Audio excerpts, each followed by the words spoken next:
The first reported case of compulsive hoarding was in 1947, when the bodies of two brothers were discovered in New York City. Homer and Langley Collier died, trapped underneath their hoard, and 103 tons of rubbish was removed from their house. New York today. Just a few blocks away from the Collier's house lives 60-year-old Maureen, an out-of-work actress. Hello. Come on in. You have to squeeze a little bit, I'm afraid. Although she's had 2 long-term relationships, Maureen's lived alone in her 1-bedroom rented apartment for the past 17 years. And she's crammed it full to the brim, with piles reaching 5 feet high. To me, my place looks like a thrift shop where a bomb went off in it. Hoarding affects both men and women equally, though the reasons behind it and what they save are different for each person.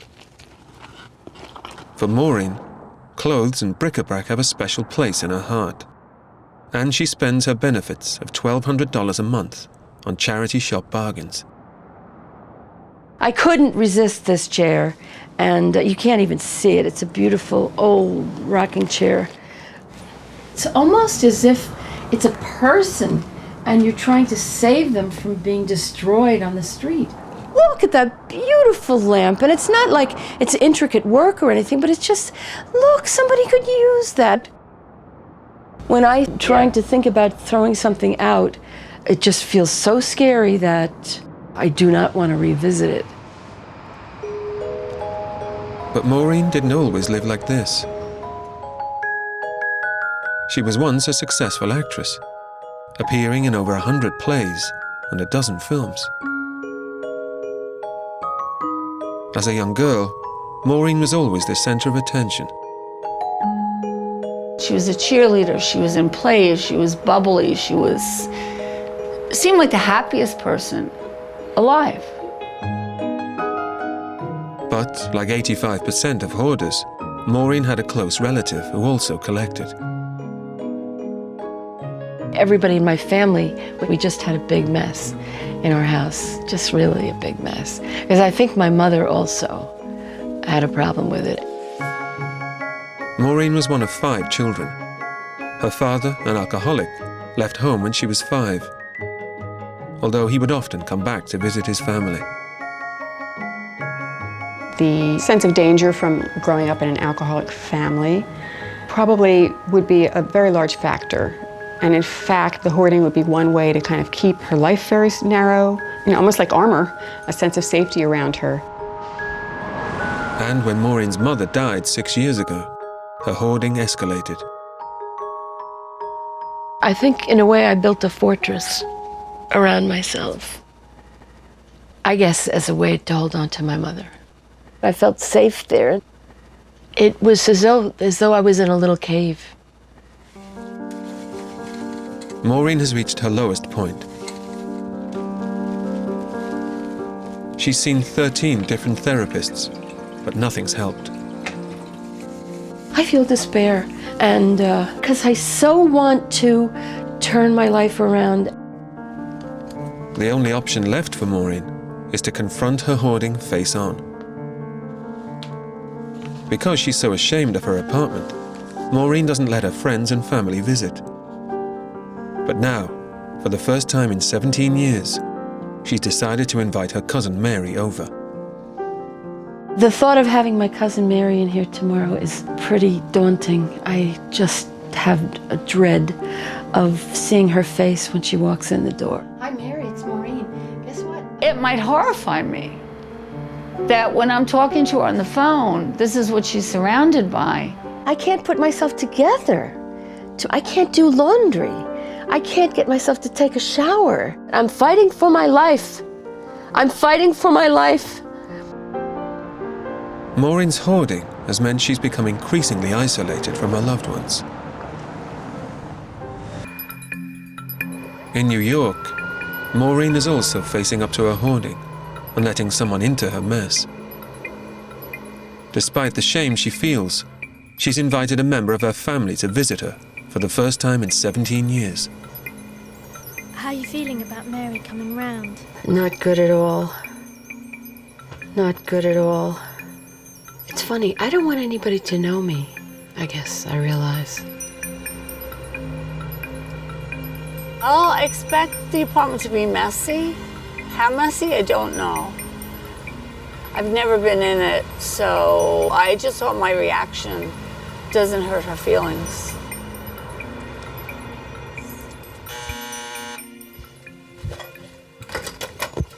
Hi, Mare. Come on in. You're gonna have to squeeze a little bit. Okay. Oh. Yeah, okay. Sorry about that. Yeah, can you? Yeah, just push my tummy in a little. Okay. Hi. Hi. So.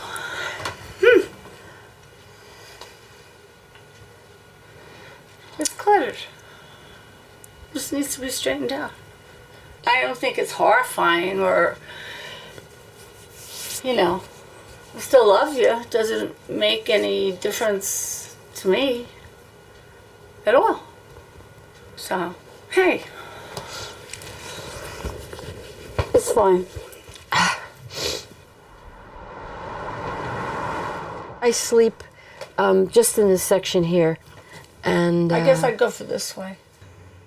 But the thing is, this must add so much stress to your life. leaving it in the mess is not, I don't think, is stressful. I think what's stressful is trying to address it. That's stressful. I got it. I got it. Oh, that's the hazard of this place. Yeah. But you didn't do anything wrong. Bye. Bye. Thanks, Mia. I'll talk to you soon. Okay. Take care. Bye.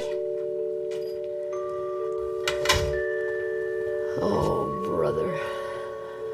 It makes me really sad. It makes me really sad. It took a lot for her to let me come over and see it. So I don't think any less of her at all. And I love her to death, I really do, but she really needs help. Maureen has made huge progress by letting her cousin in. But it's just the first leg of a long journey. And it may still be several years before she's able to get rid of all her things. I think I've really been broken, and the mending might be, it's kind of hard. But that was a big step, letting Mary in. Yeah. Aren't you proud of yourself? I am proud of myself.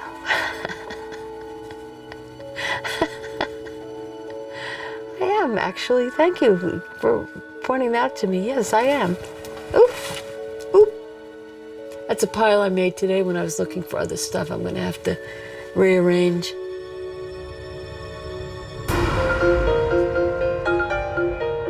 Compulsive hoarding is a form of OCD. 78-year-old divorcee Lloyd lives in South Central Los Angeles and was diagnosed 3 years ago. His hoarding is so extreme that he slept outside his house for 20 years because he couldn't get through the front door.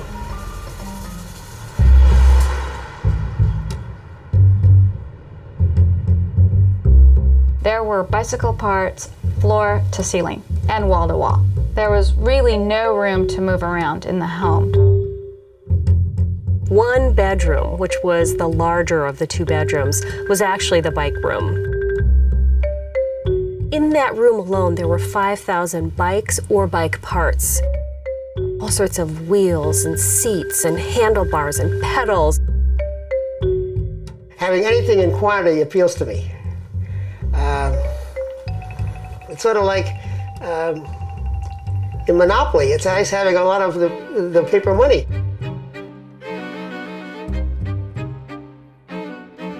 Lloyd's passion for bikes started when he was a psychology student at UCLA and worked part-time in a repair shop. But it wasn't until the late 70s that Lloyd started hoarding. It was triggered when he lost his job as a computer programmer. Penniless, Lloyd resorted to roaming the streets, looking for cans and bottles to recycle for cash. He soon started spotting bicycles which had been thrown away. I was out on trash day looking at what was available, and I'd see bicycles by the curb ready to be picked up, and if I left them there, they'd just be treated as junk, and I could rescue them. Lloyd was very isolated. The more that he collected, the less he could have people into his home. And once the isolation starts, you build relationships with stuff rather than people. For a hoarder, losing their possessions is a traumatic experience. But by 2003, the bikes had taken over Lloyd's yard and his house. LA County officials had cleared him out twice. But each time, Lloyd had started collecting again. He was high on their blacklist. His property had accumulated more stuff on it again.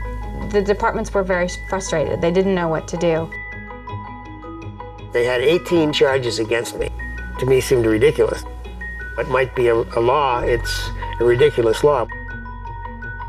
Lloyd faced a tough decision: throw away his 5,000 bike parts or be sent to jail for a year. The judge, to impress upon me that he could send me to jail for it, he did put me in jail for part of a day. He said, next time you come, bring your Reeboks because you'll need them in jail. But in a last-ditch attempt to keep him out of prison, Lloyd's lawyers contacted Dorothy Breininger, who's made a career out of organizing people. We organize people's lives, whether it's a closet, a corporation, files, or hoarding cases. She agreed to take Lloyd on and raised $50,000 from well-wishers to organize the ultimate clear-out. In order to not go to jail, Lloyd had to get his collection of bicycles to 15. Hi. On October 13th, 2003, Dorothy and her team descended on Lloyd's house for the most ambitious clear-out of her career. We probably had over 120 different people work the job. Over 1,500 man-hours, 700 garbage bags, 13 different dumpsters. As well as the bikes, Lloyd had over 40 TVs, 50 stereos, and 10 years' worth of newspapers and mail. They said you gotta have it cleaned down to the ground, and I resented that. But I guess I knew I had too many bikes. To the extent that I was in trouble because I had them, getting rid of them was getting me out of trouble. Finally, a whole month later, the last bicycle was disposed of, and the house was completely cleared. But if hoarders aren't supervised following a clear-out, the chances are they will start collecting again. So now, 3 years after Lloyd's last cleanup, it's the moment of truth. Dorothy's coming to check up on him, and if he's relapsed, then the authorities could threaten him with jail once again. And it's the hoarders who are isolated who are the hardest to treat. Those who've never been married and live alone make up 55% of sufferers. 3 years ago, LA-based Lloyd had isolated himself from society, living with his bicycle hoard.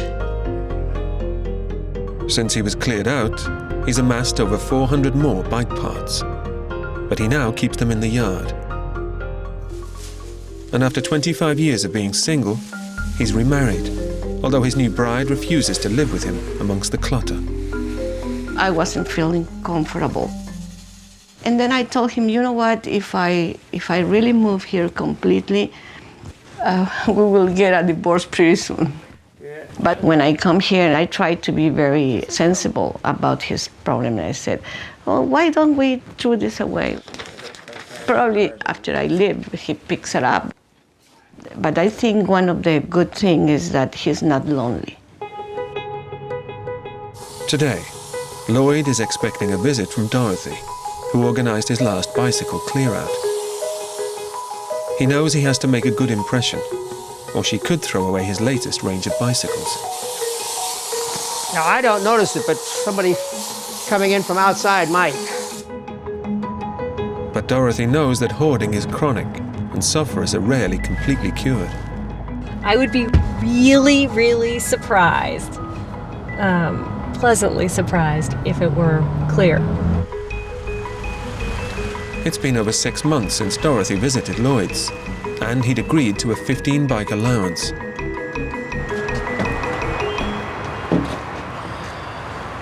I wouldn't say the news is so good here. Oh, why? Poof. The only thing that's been added here probably are these 3 bikes. From where? From the yard? Okay. Although Lloyd has relapsed, he's no longer classified as an extreme hoarder. But Dorothy has to be satisfied that he isn't slipping back into bad habits. On a scale of 1 to 10, 1 being you're really dissatisfied with the status of your hoarding, and 10 meaning you think you've got it really in control.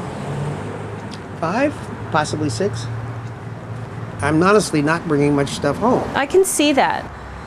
Listen, I think you're doing pretty well here. I thought for sure coming in it was going to be just so incredibly disappointing. And I'm not as disappointed as I thought.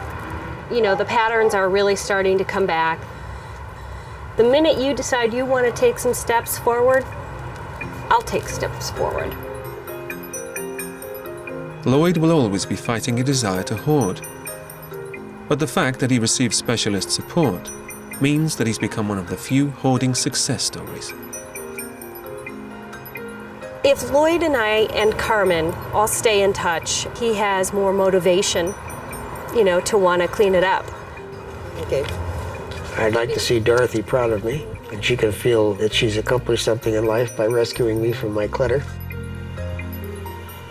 It's sort of like teaching a person to fish rather than just giving them a fish.